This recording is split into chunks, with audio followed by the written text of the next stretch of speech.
This is John Adolfi today here with Carl Richardson. Carl, how you doing? Great. Good. And I understand that this insulation. Some reclaim into the machine. Oh, okay. We're going to see just in a second what that reclaim is.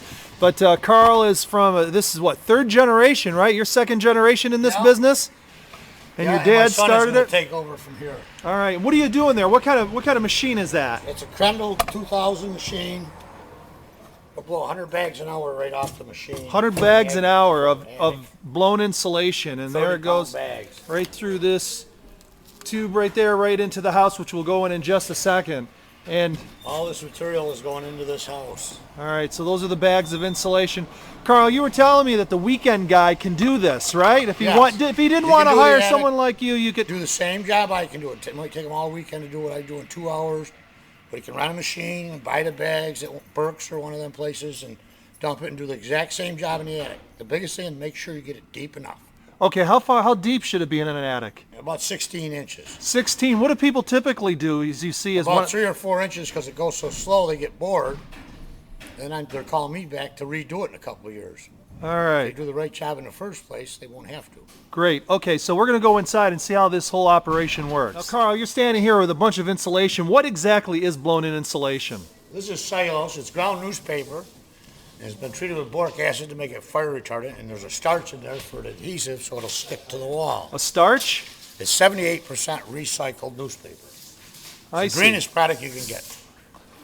Carl, what's going on up there? It looks like some fabric netting up to hold the insulation just temporary until they sheet.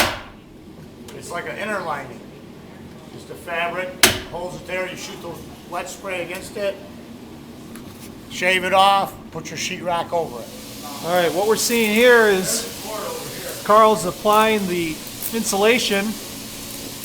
And Carl, what is it? It's mixing with the starch and the insulation together? Yeah, there's a starch adhesive in the product. It mixes at the nozzle. The water activates the glue and just holds it in place. Yeah. And then after this gets applied, then I noticed that you guys cut it away, fashion it, smooth it. Yep. And then with the excess, I think we saw your dad pouring a bucket of it back into the hopper. Yep. We can reuse all the material. And it actually is better to have the recycled product back in with it. It activates the glue and it sticks better. Look at that. Moving right along.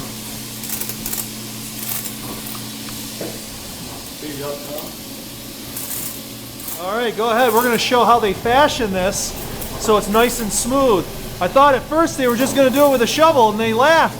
They said, oh, no. This is an art form. Not only is it an art form to put it on, they were telling me, but it's also an art form to fashion it and smooth it out. And you have a special tool for that. All right, thank you. Tell us about what we've got here. It looks like it's a finished product. It's an R3.8 per inch. It's tight to everything if you notice. The top, the bottom, all the sides. Custom fit to every little nook and cranny. And this is better than the pink stuff? It's a lot higher R factor, plus the pink stuff changes the R factor as the temperature drops. And what about filling in all the nooks and crannies? Obviously. This gets behind everything, in front of it, around it. Where the pink stuff, they squish it down for wires, they rip a hunk out for the box. This is very tight. Tight to the bottom, tight to the top, everywhere. Carl, I know something that's going to be on people's minds is what does it cost for you professional to come in and do this? Anywhere from $1.50 a square foot to $2.50 a square foot, depending on the application, the size of the job, and the distance the job is from home. And your name is? Charles Kerfine. Okay, Charles, and I just found out that you had utilized Carl's services how long ago? 1984. Okay, tell me, what do you like best about his service? Very thorough. They did a very good job on my house. The heat bills were very low. And you'd recommend him again? That's why he's here again. Ah, okay, great. Thank you. That's right, you can get a hold of Carl at 695-6035. 695-6035.